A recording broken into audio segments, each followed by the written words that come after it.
Hello McDowell, I'm Tom Kerner, and this is the Trojan Blitz, a sports highlight show produced by the students that covers the students, made for the students. As the spring season winds down, we've got Stick It to Cancer, Lax for Jack Night, and an interview with All-State first baseman Jenna Pecar. Let's get started. Leading off our show, we've got the McDowell girls softball team taking on the Meadville Bulldogs. It's senior day for the Lady Trojans, and they're looking for a strong showing on their last game at home. Emily Samluck here with a running grab over near the fence. But she doesn't just play defense, she plays some offense too. She bloops one over the shortstop's head into shallow left center. Here comes Rachel Bailey around to score from second. Samluck's classmate Emma Timpano hits a blast deep into left center field. This one's off the fence, and it scores Alyssa Hendricks. All-Stater Jenna Pecar and Trojan Blitz interviewee hits one deep into center field. The outfielder misplays the ball, and Emma Timpano is able to tag up from third. Carly Fischetti hits this one with the sweet spot. This one's going way back as well, and Pecar is able to score all the way from first base.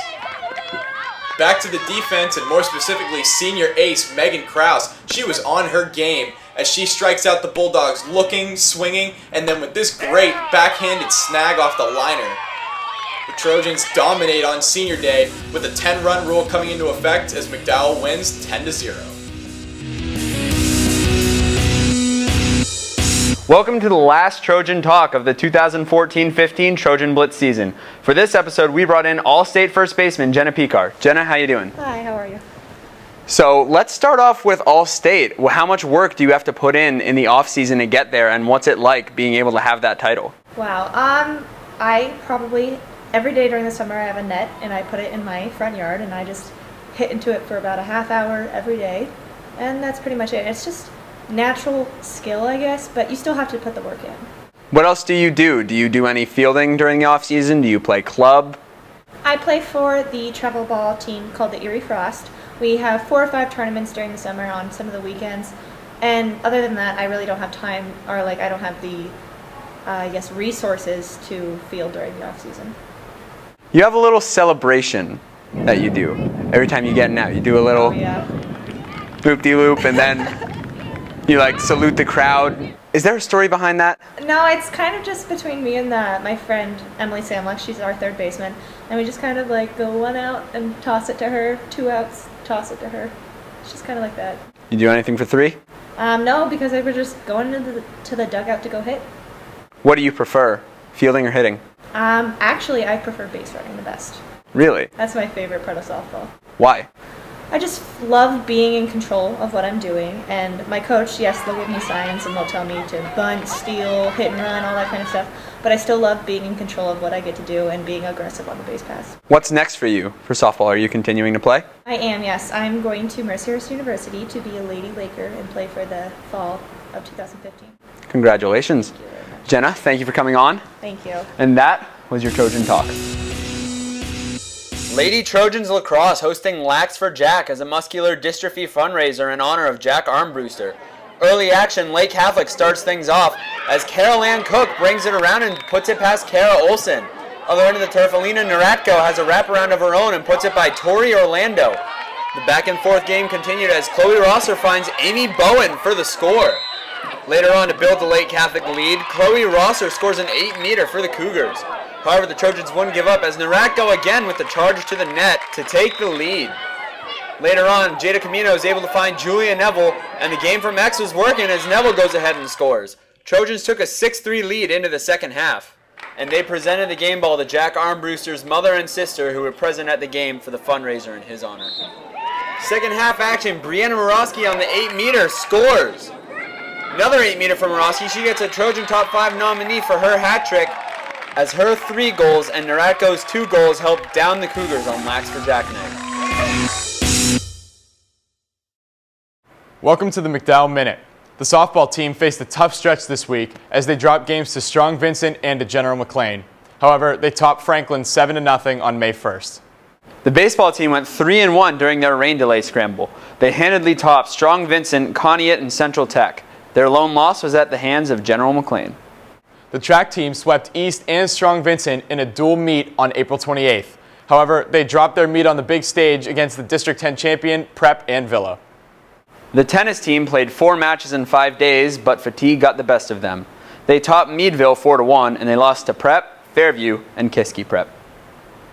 The volleyball team went 500 this week as they swept Cochranton on April 27th and dropped their match against Maplewood in 5 sets on April 30th. The girls lacrosse team lost a heartbreaker to Fairview by a score of 9-8 on April 30th. However, at the Brunswick tournament on May 2nd, they topped Strongsville 10-6 and Brunswick 9-6. The lacrosse team topped 2 District 10 opponents this week as they beat Fairview and Meadville to clinch a championship berth. However, on their senior day, they lost to Butler 15-5. That's all we've got for the minute. Now let's take you over to Ainsworth Field. Trojan baseball team looking to avenge their loss against Prep at Jeriot Park. Here they're playing at Ainsworth Field on May 6th, and we've got Carter Cross on the mound again. However, Jake Nagaki rips one down the first base line, able to score Noah Warren and put the Trojans up 2-1 at the top of the 3rd inning. Nebraska-bound Carter Cross allowed only 3 hits on the mound, along with 6 Ks in a full game of work. 4th inning action, Matt Soleil, McDowell's shortstop, has a scary moment here after contact with the base runner, and Levi Wright had to pick up the slack on the mound as he gets Justin Perez swinging. Later on, the freshman southpaw Matt Bauer was at the plate, and he goes down swinging as well. Wright, who's going to be pitching at Tennessee Tech next year, had 7 Ks in a full game as he gets Matt Bauer again. Later on, Justin Perez at the plate looking to avenge his strikeout earlier, trying to score the tying run, but Jake Nagaki had none of it, and Soleil was back on the field as well for the Trojans. Later on, we've got Dylan Wolbert at the plate. Trojan Top 5 nominee as Levi Wright nabs his grounder and ends the 6th inning. The Trojans were still clinging to Noah Warren's 3rd inning run as we head to the 7th. Colin Williams lines to second, and Jack Baird makes a snag to seal the 2-1 victory for the Trojans. Up next, we've got McDowell Lacrosse taking on the Prep Ramblers in their Stick It to Cancer game at Gus Anderson Field. Early on, the Trojans are facing some penalty trouble, and freshman Jake Emerson is able to slide through for a goal. Another flag was thrown on that play, and Prep is able to capitalize again as Justin Hinman finds Blaine's console. A 3rd man up has Hinman finding Emerson for a 3rd goal for the Ramblers. Late in the first half, Noah Vroman picks up a ground ball, spins his way through the McDowell defense, and scores a 4th goal for the Ramblers. Trojans down 4-0 at halftime. Into the 2nd half we go, and Ty Morris gets the Trojans on the board as he cuts through the defense and scores a backhand goal. McDowell continues the momentum as freshman Jamie Alloway finds Connor Seibel, who is playing this game on an injured hamstring. He still manages to score. However, Jake Emerson again as he's able to score and stop the run from the Trojans. Here the Trojans on the man up as Orion Snyder finds Connor Seibel for his 2nd goal of the game. Later on, Noah Vroman finds Jake Emerson, who scores his 4th of the game for the Ramblers.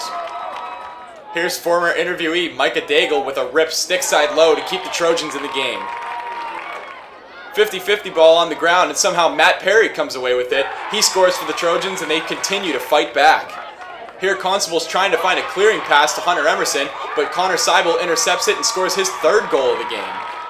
However, his hat trick wasn't enough as the Trojans lose to the Prep Ramblers 9-6. And now it's time for the Trojan Top 5, starting with play number 5, Megan Krause with this sweet backhanded grab off the liner back to her. We'll be staying on the diamond for the number 4 play as Levi Wright makes a snag of his own off of Dylan Wolbert, grabs the grounder and ends the 6th inning.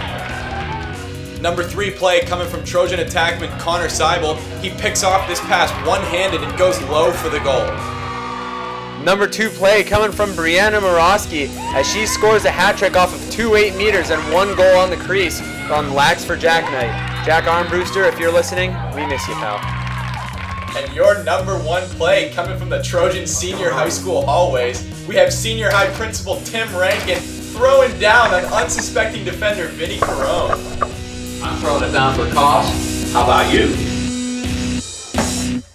That's all we've got for the 14th episode of the Trojan Blitz. I'm Adam Unger. And I'm Tom Kerner. See you next time, McDowell.